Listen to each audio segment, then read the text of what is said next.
Hi everyone. In this video, we will show you how to send voice messages on an iPhone. First, navigate to the Settings app on your iPhone.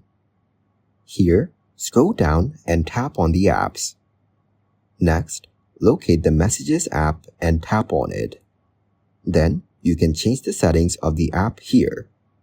After that, reach the Messages app and tap on the new message icon.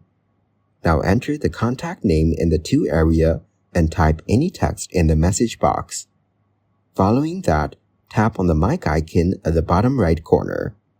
Next, you can enable the dictation, as enabling dictation sends information like your voice inputs, contacts, and location to Apple for processing your requests. After that, enable the dictation and speak anything, and it will show you in the text form. In this way, you'll be able to send voice messages on your iPhone. Thanks for watching. Like the video and subscribe to the channel for more content like this.